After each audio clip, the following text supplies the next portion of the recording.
그래서 저희가 정책 대상별로 커뮤니케이션을 어떻게 할 거냐. 우선 관계부처. 저는 산업자원부에 일했습니다만 산업자원부 혼자 힘으로 할 수가 없습니다.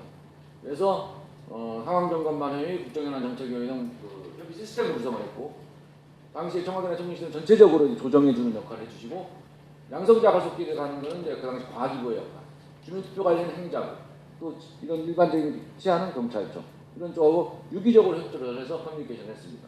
왜 그분들이 아까 말씀드렸던 방사선 폐기물 처분장 부지 선정의 필요성이나 이런 것들을 인지하고 있어야 이 문제가 협조가 됩니다. 그렇지 않고 그거는 산업자원부의 일이다, 원자력 정책을 하기 위한 일이다, 에너지 정책의 일환이다, 이렇게 판단하면 경찰에 계신 분들이 볼 때는 내가 지금 국민 치안을 담당하는데 왜 이걸 해야 되는지, 이런 생각을 당연히 할 수가 있습니다.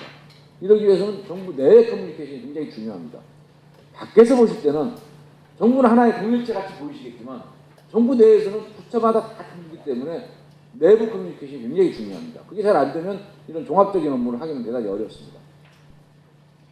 일반 국민은 아까 저희도 말씀 아까 프레이밍했죠. 하지만 안전을 얘기하기보다 안전하게 관리할 수 있게 있다는 말씀을 드리고, 무조건 괜찮다는 것보다 이 필요성, 이거 없이는 에너지 정책이 안 된다는 얘기를 하면 프레임을 좀 바꿔보자. 국민과 정부가, 반핵단체와 정부가 마주보는 게 아니라 한 방향을 보고 있는 거다. 정부가 뭐 국민들 피곤하게 하려고, 정부가 국민들 괴롭히려고 하지 않아도 되는 방패물을 처분장을 만들겠다고 그러냐. 그건 아니다. 그거를 어떻게 설득할 것이냐. 그것이 저희들의 일반 국민에 대한 미디어와의 관계에서 굉장히 중요한 숙제였습니다. 왜냐하면 반핵이라는 게 항상 있기 때문에 국민들이 볼 때는 정부는 뭔가를 하겠다고 그러고 반핵은 반대합니다. 그러면 뭔가 아주 갈등 상황이 있고 뭔가 안 좋은가 보나 이런 이미지를 갖기 때문에 반핵하시는 분들하고 같이 하는 게 굉장히 중요했습니다.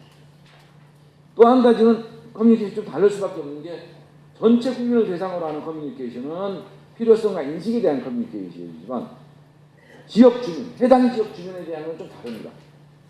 주민의 뜻을 받아들인다는 것, 주민에게 공정한 절차가 제공된다는 것, 이런 것들이 지역 주민에게 가져야만 된다는 것. 그리고 또 돈 3천억이라는 게 지역 경제에 어떤 의미가 있다는 것, 이런 것들을 주는 게 또 초점입니다. 아까 반핵 시민단체라고 저는 표현합니다. 이분들하고도 지속적으로 얘기했습니다. 이게 지금 에너지 정책 합동 포럼이랄지 에너지 원탁교 이런 거를 그래서 뭐 환경운동연합, 녹색연합 다 같이 지속적으로 얘기했습니다. 그러면 불편하죠. 정부가 보통 일할 때는 불편하다고 생각합니다. 자기가 뭘 우리 해야겠는데 반대하는 분하고 계속 얘기하는 거는 사실 편하지만 않습니다. 그러나 거쳐야 되는 과정이라고 봤습니다. 그분들하고 같이 하지 않으면, 그분들과 대화하지 않으면 그분들은 끊임없이 반대를 할 수밖에 없는 거고, 그 반대의 많은 부분이 부정확한 정보일 수도 있다는 거죠. 적어도 입장의 변화까지 우리가 요구하지 않지만 정보는 공유하고 같이 얘기하는 그런 모양을 갖춰야겠다는 노력을 많이 했습니다.